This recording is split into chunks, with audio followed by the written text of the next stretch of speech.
Hello hello everyone. जय श्री बालाजी की जय मां करणी। मैं अभिषेक सिंह आज आपके सामने जनरल साइंस की क्लास लेके आया हूँ। एसएससी, बैंक, पटवारी, ये जो भी है रेलवे वगैरह अदर्स जो भी स्टेट लेवल या इंडिया लेवल की जो भी एग्ज़ाम है सेंट्रल लेवल की, सभी के लिए तैयारी के लिए जनरल साइंस और मैथ की क्लास में लेके आया हूँ आपके सामने। तो चलो आज अपन जनरल साइंस की क्लास लेते हैं। जनरल साइंस की क्लास में अपन सबसे पहला टॉपिक लेते हैं जो कि एक बहुत ही इम्पोर्टेंट टॉपिक है। इस इम्पोर्टेंट टॉपिक में ब्लड होता है। ब्लड का हर क्वेश्चन हर एग्जाम में, हर एसएससी बैंक की एग्जाम में ब्लड का एक क्वेश्चन आता है। तो ये ब्लड हमारे लिए सबसे इम्पोर्टेंट है। तो ब्लड को अपन यहाँ से ब्लड से स्टार्ट करते हैं। जैसे कि सिलेबस के बारे में तो आपको सभी को पता ही होगा कि सिलेबस क्या है क्या नहीं है। तो सिलेबस की बात ना करके अपन सीधे अपने चैप्टर पे चलते हैं। तो आज का चैप्टर है, मैं स्टार्ट करता हूँ ब्लड।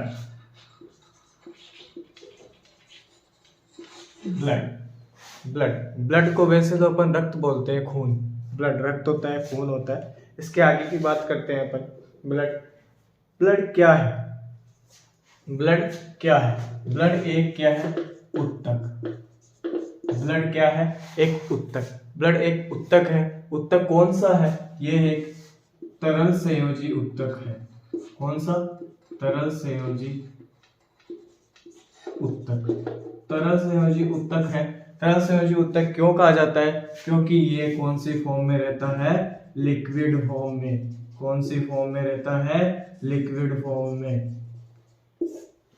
ब्लड एक उत्तक है। उत्तक कौन सा है? तरल संयोजी उत्तक। तरल संयोजी उत्तक क्यों कहा जाता है? तरल संयोजी उत्तक इसलिए कहा जाता है क्योंकि ये हमेशा किस फॉर्म में रहता है? लिक्विड फॉर्म में रहता है। चलो अब आगे बात करते हैं अपन। आगे बात करते हैं तो इसलिए इसका पीएच मान निकालते हैं। ब्लड है, ब्लड का पीएच मान होता है 7.4। पीएच मान कितना होता है? 7.4। तो ये कौन क्या होता है? ये हल्का क्षारीय होता है। हल्का क्षारीय होता है। ब्लड है वो क्या होता है? हल्का क्षारीय होता है।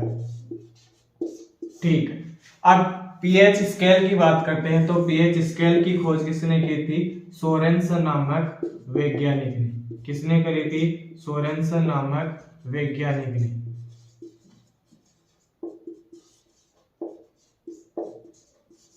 ठीक है, चलो अब अपन दोबारा से इसको रिपीट कर लेते हैं। ब्लड क्या है? एक उत्तक है। कौन सा उत्तक है? तरल संयोजी उत्तक है। ठीक है, आगे चलते हैं। तरल संयोजी उत्तक क्यों कहा जाता है? ब्लड को तरल संयोजी उत्तक इसलिए कहा जाता है क्योंकि इसमें लिक्विड फॉर्म में रहता है। लिक्विड फॉर्म में रहता है। ठीक है, उसके बाद ब्लड की पीएच आती है। ब्लड की पीएच क्या होती है? 7.4 होती है। 7.4 होती है तो ये क्या होता है? हल्का क्षारीय होता है। ओके, चलो अब आगे चलते हैं अपन। इसके बाद आता है ब्लड है। ब्लड में पीएच स्केल होती है। पीएच स्केल की खोज किसने की थी? सोरेनसन नामक वैज्ञानिक ने। चलो तो दोस्तों अपन आगे चलते हैं। ध्यान से पढ़ाई करना। ब्लड का चैप्टर इस तरह कराऊंगा जैसे कभी आपने कभी पढ़ाई नहीं होगा। एकदम आपके पढ़ाते पढ़ाते ही याद हो जाएगा। ठीक है, चलो अब आगे चलते हैं। तो ब्लड है। ब्लड के अध्ययन को अपन क्या कहते हैं? इसका जो अध्ययन करते हैं अपन, इसके अध्ययन को क्या कहा जाता है? इसके अध्ययन को अपन कहते हैं हेमेटोलॉजी। क्या कहा जाता है? हेमेटोलॉजी। ब्लड के अध्ययन को क्या कहा जाता है? हेमेटोलॉजी। ठीक है, अब ब्लड है। ब्लड का निर्माण कहाँ होता है? अस्थि मज्जा में। ब्लड का निर्माण कहाँ होता है? अस्थि मज्जा में। ठीक है, ब्लड के अध्ययन को क्या कहा जाता है? हेमेटोलॉजी। ब्लड का निर्माण क्या होता है? कहाँ होता है? अस्थि मज्जा में। ठीक है, अब ब्लड है वो शरीर के बाहर का कितना % होता है? ब्लड शरीर के बाहर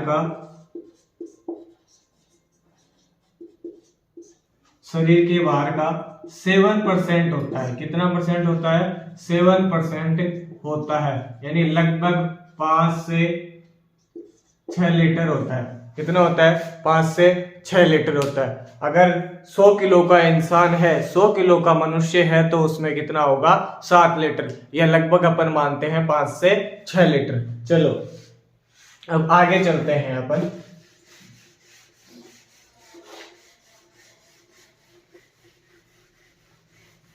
आगे चलते हैं, आगे क्या आता है? ब्लड। ब्लड है।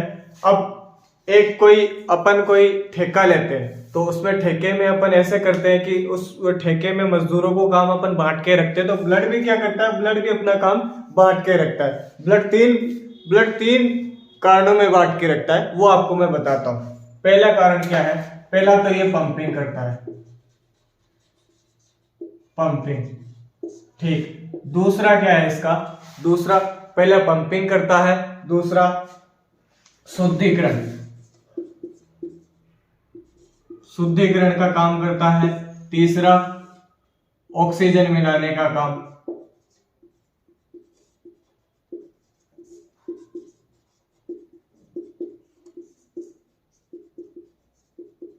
अब बात आती है पंपिंग कौन करता है, शुद्धिकरण कौन करता है, और ऑक्सीजन मिलाने का काम कौन करता है। ठीक है, तो आगे चलते हैं। अब पंपिंग तो करता है हार्ट, पंपिंग करता है हार्ट। शुद्धिकरण कौन करता है? शुद्धिकरण कौन करता है? शुद्धिकरण करती है किडनी। और अपने ऑक्सीजन मिलाने का काम कौन करता है? ऑक्सीजन मिलाने का काम करते हैं फेफड़े। ऑक्सीजन मिलाने का काम कौन करता है? फेफड़े। ठीक है, तो पंपिंग कौन करता है? हार्ट। शुद्धिकरण कौन करता है? किडनी। ऑक्सीजन मिलाने का काम कौन करता है? फेफड़े। तो ब्लड का जो सर्कुलेशन है 3 रूप में चलता है, एक तो पंपिंग, एक शुद्धिकरण, एक ऑक्सीजन मिलाने का। तो शुद्धिकरण पंपिंग तो करेगा हार्ट करेगा, शुद्धिकरण करेगा किडनी, और ऑक्सीजन मिलाने का काम कौन करेगा? फेफड़े। चलो आगे चलते हैं। अब आते हैं ब्लड के प्रकार। ब्लड कितने प्रकार का होता है? चलो ठीक है, ब्लड 2 प्रकार का होता है। ब्लड 2 प्रकार का होता है। कौन कौन सा होता है पता है आपको? ब्लड के 2 प्रकार होते हैं, पता है कौन कौन से होते हैं? एक तो होता है प्लाज्मा और दूसरा होता है कणिकाएं। एक तो होता है प्लाज्मा, एक होता है कणिकाएं। ठीक है, प्लाज्मा है। अब कणिकाएं 3 प्रकार की होती हैं। कणिकाएं 3 प्रकार की होती है, आरबीसी, डब्ल्यूबीसी और प्लेटलेट्स।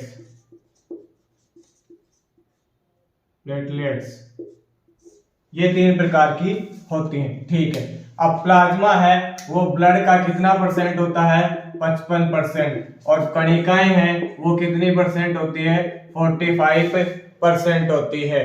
ठीक है, आगे चलते हैं अपन। प्लाज्मा 55% होता है ब्लड का, कणिकाएं 45% होती है। ठीक है, अब आगे चलते हैं। तो प्लाज्मा है वो हल्का पीला रंगहीन होता है। हल्का पीला या रंगहीन होता है। क्या होता है? हल्का पीला या रंगहीन होता है, रंगहीन होता है।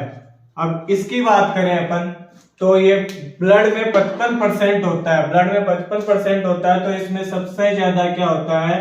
पानी। इसमें सबसे ज्यादा पानी की मात्रा होती है 90%। और 7% क्या होती है? प्रोटीन। 7% क्या होती है? प्रोटीन। बाकी अदर होता है। ठीक है, 90% पानी होता है। प्लाज्मा में सबसे अधिक है वो 90% पानी होता है, और प्रोटीन 7% होती है। ठीक है, अब आगे की बात करते हैं। आगे चलते हैं अपन। एक इसमें होती है प्लाज्मा थेरेपी। प्लाज्मा थेरेपी क्या होती है? प्लाज्मा थेरेपी किसे कहते हैं? एंटीबॉडी में जो ट्रांसफॉर्म का काम करती है उसे प्लाज्मा थेरेपी कहा जाता है। चलो मैं आगे लिख देता हूं।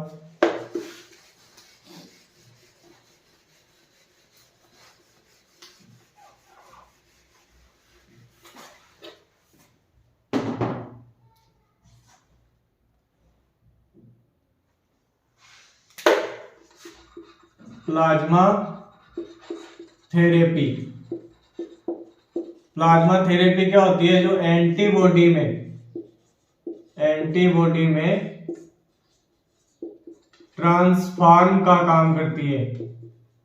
काहे का काम करती है? एंटीबॉडी में ट्रांसफॉर्म का काम करती है, उसे प्लाज्मा थेरेपी कहा जाता है। ठीक है, अब आगे चलते हैं तो इसमें एक सीरम भी आता है। सीरम क्या होता है? सीरम एक ऐसी चीज है, प्लाज्मा में से जो फाइब्रिनोजन को निकालने के बाद जो बचता है, फाइब्रिनोजन होता है, जो रक्त है, रक्त में से एक फाइब्रिनोजन निकाला जाता है, यानी फाइब्रिनोजन को निकालने के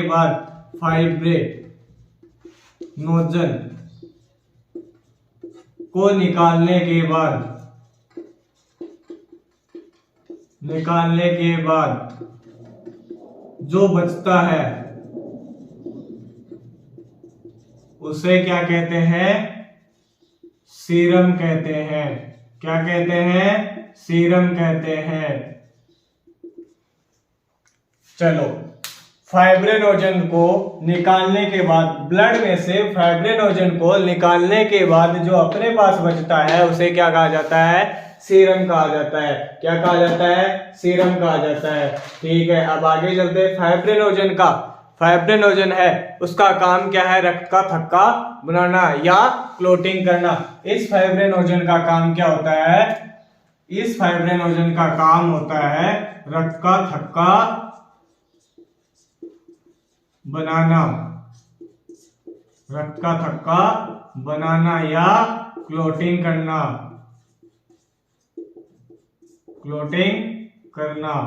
रक्त का थक्का बनाना या क्लोटिंग करना। ये थी अपनी प्लाज्मा क्या होती है? प्लाज्मा है वो रक्त का 55% होता है। प्लाज्मा में सबसे अधिक प्रोटीन, सबसे अधिक पानी होता है 90%। 7% क्या होता है? प्लाज्मा में पानी होता है। ठीक है, उसके बाद प्लाज्मा है वो जो हल्का पीला रंगहीन होता है। ठीक है, उसके बाद अपन ने पढ़ा था प्लाज्मा थेरेपी। प्लाज्मा में प्लाज्मा थेरेपी होती है जो एंटीबॉडी को ट्रांसफॉर्म करने का काम करती है। ठीक है, उसके बाद अपन ने जो रक्त में से फाइब्रिनोजन को निकालने के बाद जो अपने पास बचता है, जो ब्लड है, ब्लड में से फाइब्रिनोजन को निकालने के बाद जो अपने पास जो बचता है उसे क्या कहा जाता है? सीरम कहा जाता है। सीरम। ठीक है, अब इस फाइब्रिनोजन का काम होता है रक्त का थक्का बनाना या क्लोटिंग करना। तो ये था आपका प्लाज्मा। अब आगे चलते हैं अपन।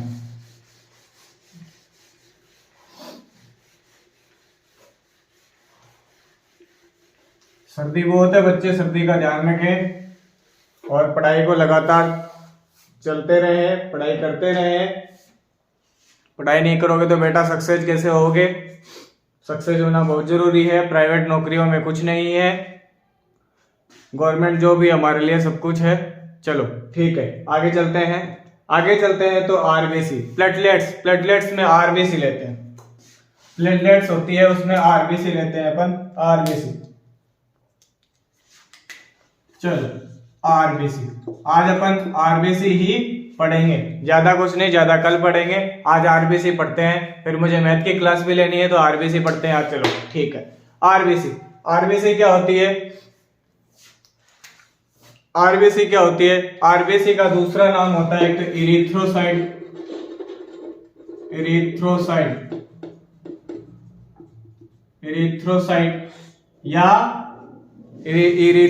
या रक्ताणु।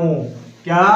रक्ताणु। इरिथ्रोसाइट या रक्ताणु, यानी आरबीसी को अपन दूसरा नाम क्या देते हैं? इरिथ्रोसाइट या रक्ताणु। ठीक है, अब आरबीसी में क्या नहीं होता? इसमें केंद्रक नहीं होता है। आरबीसी में केंद्रक नहीं होता है। ठीक है, आरबीसी का जीवन काल कितना होता है? जीवन काल होता है 120 दिन। आरबीसी का जीवन काल कितना होता है? खाली 120 दिन। और इसका कब्रिस्तान कहाँ है? कब्रिस्तान होता है प्लीहा में। कहाँ होता है? प्लीहा में। आरबीसी का दूसरा नाम एरिथ्रोसाइट या रक्ताणु होता है। इसमें आरबीसी में केंद्रक नहीं पाया जाता। आरबीसी का जीवन काल 120 होता है, 120 दिन होता है। ठीक है, फिर इसमें आरबीसी का जो कब्रिस्तान है उसे क्या कहते हैं? प्लीहा कहते हैं। इसमें एक अपवाद है, एक एक्सेप्शन है। जैसे अपवाद मैं आपको लिखवा देता हूं। अपवाद क्या है? आरबीसी में ऊंट व लांबा इनमें केंद्रक पाया जाता है।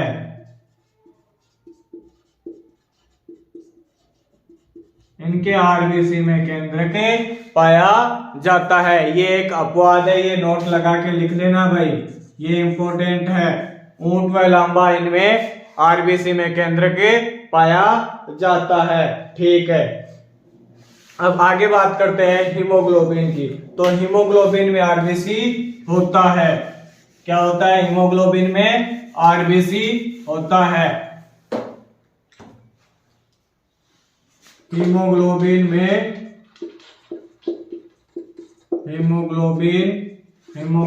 में आरबीसी होता है। अब इसका कार्य क्या है?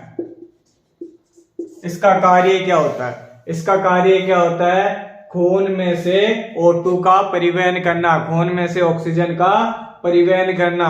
खून में से क्या करना? ऑक्सीजन का परिवहन करना।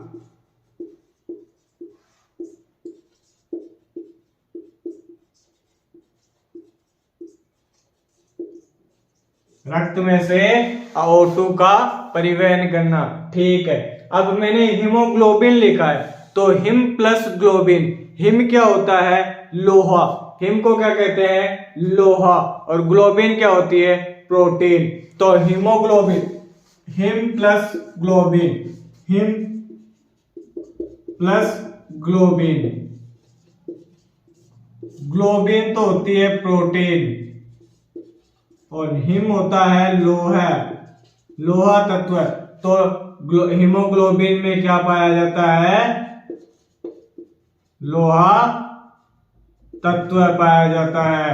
हीमोग्लोबिन में क्या पाया जाता है? लोहा तत्व पाया जाता है।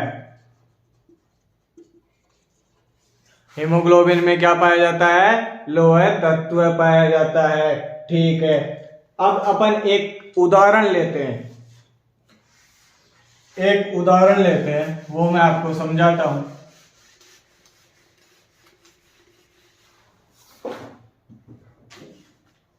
ये एक कमरा है, ये एक कमरा है, इसमें एक ये अंगीठी जल रही है।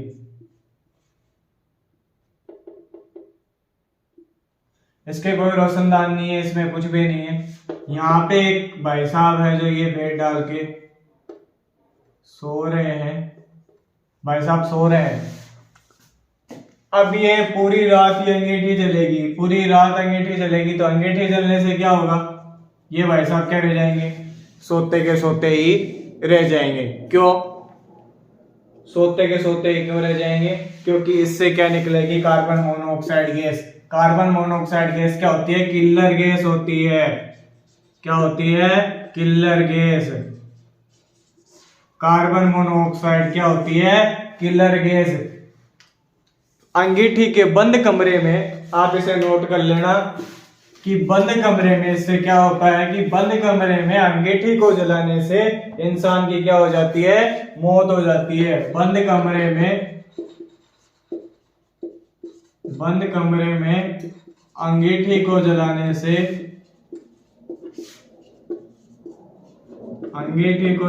से मनुष्य की मौत हो जाती है।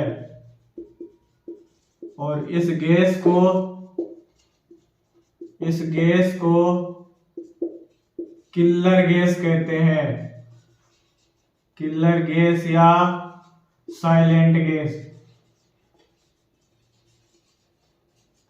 किलर गैस या साइलेंट गैस कहते हैं, जो क्या होती है? कार्बन मोनोऑक्साइड गैस होती है। ठीक है, अब आगे चलते हैं अपन। अब थोड़ा सा है, बाद में मैथ की क्लास लूंगा, तो मैथ की क्लास भी लेने सारे बच्चे आ जाना भाई। मैथ भी आपकी एकदम ताबड़तोड़ मैथ होने वाली है। एसएससी को इस बार क्रैक कर देंगे अपन मैथ पढ़ के। ठीक है, मलेरिया। मलेरिया क्या है? मलेरिया है वो कैसे प्रभावित होता है? आरबीसी से। पहला, आरबीसी से प्रभावित। मलेरिया आरबीसी से प्रभावित होता है। ठीक है। दूसरा, इसमें प्लीहा प्रभावित होता है। दूसरा, इसमें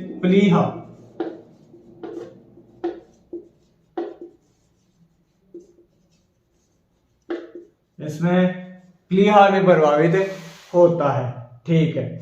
और एक थैलेसोमिया में आरबीसी का निर्माण नहीं होता। नोट डाल के लिख लो, आरबीसी का निर्माण कहां नहीं होता? थैलेसीमिया में आरबीसी का निर्माण नहीं होता है। ये थी अपनी आज की क्लास बच्चों। चलो एक बार फिर से रिवीजन करवा देता हूं मैं। ब्लड क्या होता है? ब्लड क्या होता है? एक उत्तक होता है। कौन सा उत्तक होता है? संयोजी उत्तक होता है। ये लिक्विड फॉर्म में रहने के कारण इसको क्या कहा जाता है? तरल संयोजी उत्तक कहा जाता है। ठीक है, अब आगे चलते हैं। आगे अपन ने पढ़ा था इसका पीएच मान होता है 7.4। ये हल्का क्षारीय होता है। पीएच स्केल की खोज किसने करी थी? सोरेनसन नामक वैज्ञानिक ने करी थी। ठीक है, अब आगे की बात करते हैं अपन। सोरेनसन नामक वैज्ञानिक के बाद आता है ब्लड का अध्ययन होता है। वो ब्लड का अध्ययन कहाँ होता है? हिमेटोलॉजी में होता है। ब्लड के अध्ययन को हिमेटोलॉजी कहा जाता है। ठीक है, उसके बाद अपन ने पढ़ा था ब्लड का निर्माण है वो कहाँ होता है? अस्थि मज्जा में होता है। ब्लड है वो शरीर के बाहर का कितना परसेंट होता है? 7%। यानी लगभग मनुष्य में कितना परसेंट पाया जाता है? लगभग मनुष्य में कितना लीटर पाया जाता है? 5 से 6 लीटर ब्लड होता है। ठीक है, उसके बाद अपन ने रक्त का जो ब्लड है, ब्लड के अपन ने कार्य पढ़े थे। एक तो पहला था पंपिंग करना, दूसरा था शुद्धिकरण करना और तीसरा था ऑक्सीजन का वहन करना। तो पंपिंग कौन करता है? हार्ट करता है, दिल करता है। ठीक है, दूसरा है अपना शुद्धिकरण। तो शुद्धिकरण कौन करती है? किडनी करती है। और ऑक्सीजन का वहन कौन करता है? फेफड़े करते हैं। ठीक है, फिर अपन ने पढ़े ब्लड के प्रकार। ब्लड के 2 प्रकार होते हैं, प्लाज्मा और एक प्लेटलेट्स। ठीक है, प्लाज्मा है वो ब्लड का 55% होता है और प्लेटलेट्स होती है वो 45% होती है। ठीक है, उसके बाद अपन ने पढ़ा था प्लाज्मा में सबसे अधिक 90% पानी होता है। प्रोटीन होती है वो 7% होती है। ठीक है, प्लाज्मा है वो हल्का पीला रंगहीन होता है। ठीक है, उसके बाद इसमें एक प्लाज्मा थेरेपी आई थी। प्लाज्मा थेरेपी क्या होती है? एंटीबॉडी में ट्रांसफॉर्म करना ही प्लाज्मा थेरेपी है। और एक ब्लड में से यानी प्लाज्मा में से फाइब्रिनोजन को निकालने की विधि क्या कहलाती है? सीरम कहलाती है। फाइब्रिनोजन का कार्य क्या होता है? फाइब्रिनोजन का काम होता है ब्लड का थक्का बनाना या क्लोटिंग करना। ठीक है, उसके बाद अपन ने प्लेटलेट्स थी। प्लेटलेट्स में आरबीसी का दूसरा नाम होता है, क्या होता है आरबीसी का दूसरा नाम? Red blood cells. आरबीसी का दूसरा नाम क्या होता है? रक्ताणु या इरिथ्रोसाइट। ठीक है, अब आरबीसी में केंद्रक नहीं पाया जाता। जीवन काल क्या होता है? 120 दिन। और इसके बाद अपन ने पढ़ा था इसका कब्रिस्तान किसे कहते हैं? प्लीहा को कब्रिस्तान कहा जाता है। ठीक, उसके बाद अपन लेते हैं अपवाद। तो इसमें एक अपवाद है ऊंट और लांबा में क्या पाया जाता है? प्लाज्मा में, इसमें प्लेटलेट्स में, आरबीसी में केंद्रक पाया जाता है। फिर ठीक है, आरबीसी हीमोग्लोबिन में आरबीसी होती है हिम प्लस ग्लोबिन। हिम क्या है? लोह तत्व। ग्लोबिन क्या है? प्रोटीन। तो हीमोग्लोबिन में लोह तत्व पाया जाता है। ठीक है, फिर अपन ने एक एग्जांपल से समझा था कि बंद कमरे में अंगीठी के जलाने से इंसान की क्या हो जाती है? मौत हो जाती है, क्योंकि उसमें कार्बन मोनोऑक्साइड गैस निकलती है। कार्बन मोनोऑक्साइड गैस निकलने से मनुष्य का दम घुटता है। दम घुटने से क्या हो जाती है? मौत हो जाती है। ठीक है, उसके बाद आगे अपन ने पढ़ा था इसको कौन सी गैस कहा जाता है, किलर गैस कहा जाता है या साइलेंट गैस कहा जाता है। फिर अपन ने मलेरिया देखी थी, मलेरिया है वो आरबीसी से प्रभावित होती है और प्लीहा से भी प्रभावित होती है, इससे प्लीहा भी प्रभावित होता है। फिर अपन ने थैलेसीमिया में आरबीसी का क्या पढ़ा था, निर्माण नहीं होता है। थैलेसीमिया होती है उसमें आरबीसी का निर्माण नहीं होता है। तो ये थी अपनी आज की क्लास। अब अपन मिलते हैं कल। तो जितना ज्यादा हो सके क्लास को लाइक शेयर सब्सक्राइब जरूर करें, ये आप लोगों से मेरी विनती है। और ज्यादा से ज्यादा पढ़ाई करें और एसएससी का इस बार पूरा ध्यान रखें, वैकेंसी खूब आने वाली है। ठीक है बच्चों, बाय।